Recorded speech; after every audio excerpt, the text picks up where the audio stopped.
Assalamualaikum warahmatullahi wabarakatuh. Perkenalkan, kami dari kelompok 6 akan membawakan materi tentang nanoteknologi dalam bidang kedokteran. Nanoteknologi telah banyak digunakan di dunia kedokteran yang disebut dengan nanomedicine. Nanomedicine didefinisikan sebagai penerapan nanoteknologi untuk kesehatan. Ini mengeksploitasi sifat material, kimia, dan biologis yang ditingkatkan dan sering bersifat kebaharuan pada skala nanometrik. Selanjutnya, perkembangan nanoteknologi di bidang kedokteran. Perkembangan nanoteknologi di bidang kedokteran yang mengarah pada penemuan fluoresensi dibagi menjadi 3. Yang pertama, nanoteknologi basah. Nanoteknologi basah merupakan studi sistem biologis yang ada di lingkungan air. Struktur skala nanometer fungsional meliputi bahan genetik, membran, enzim, dan komponen seluler lainnya. Keberhasilan nanoteknologi ini cukup ditunjukkan oleh keberadaan organisme hidup yang bentuknya yang diatur oleh interaksi skala nano. Yang kedua, nanoteknologi kering. Nanoteknologi kering membahas permukaan dan kimia fisik, struktur dalam karbon, silikon, dan bahan anorganik lainnya. Struktur nano kering menjanjikan sebagai perangkat elektronik, magnetik, dan optik. Yang ketiga, nanoteknologi komputasi.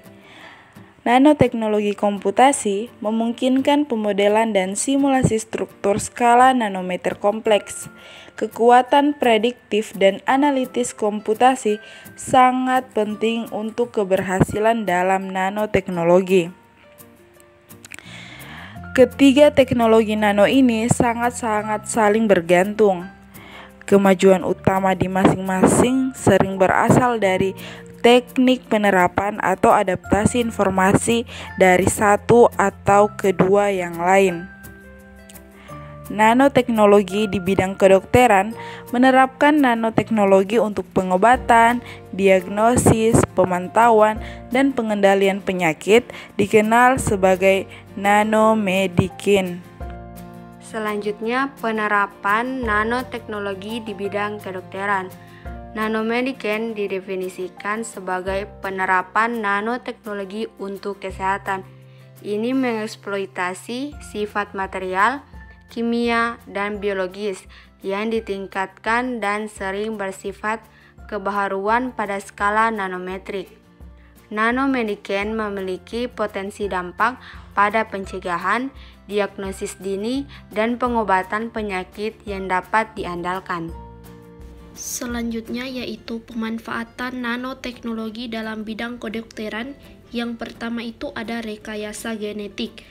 Rekayasa genetik adalah upaya untuk melakukan modifikasi molekul genetik dari suatu organisme sehingga diperoleh sifat baru yang dimiliki.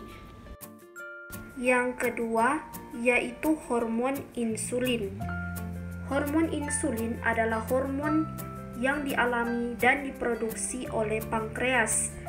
Tujuan pembuatan hormon insulin adalah untuk membantu penderita diabetes mellitus untuk mendapatkan hormon insulin dari luar tubuh. Pemanfaatan selanjutnya yaitu cloning. Cloning adalah suatu cara manusia untuk mengusahakan agar dapat menciptakan duplikat suatu makhluk dengan tanpa melalui proses perkawinan. Pemanfaatan nanoteknologi dalam bidang kedokteran yang keempat yaitu teknologi plasmid. Teknologi plasmid merupakan salah satu teknik yang dipakai dalam nanoteknologi modern yang memanfaatkan plasmid bakteri sebagai vektor dalam manipulasi DNA atau manipulasi gen makhluk hidup. Plasmid digunakan sebagai vektor untuk mengklonkan gen atau mengklonkan fragmen DNA atau juga mengubah sifat bakterinya. Yang kelima yaitu pembuatan antibiotika. Antibiotika adalah suatu zat yang dihasilkan oleh organisme tertentu dan berfungsi untuk menghambat pertumbuhan organisme lain yang ada di sekitarnya. Antibiotika dapat diperoleh dari jamur atau bakteri yang diproses dengan cara tertentu. Kemudian, dampak positif nanoteknologi dalam bidang kedokteran. Yang pertama, penggunaan liposom dalam formula obat. Kemudian yang kedua, sebagai obat bagi penderita hipertensi. Dampak negatif nanoteknologi dalam bidang kedokteran. Yang pertama, timbulnya akibat nanopollution dari pembuatan nanopartikel. Yang kedua, nanomaterial terbukti beracun bagi jaringan manusia dan kultur sel. Yang ketiga, potensi bahan nano untuk menyebabkan mutasi DNA dan menginduksi kerusakan struktural, utama pada mitokondria dapat mengakibatkan kematian sel.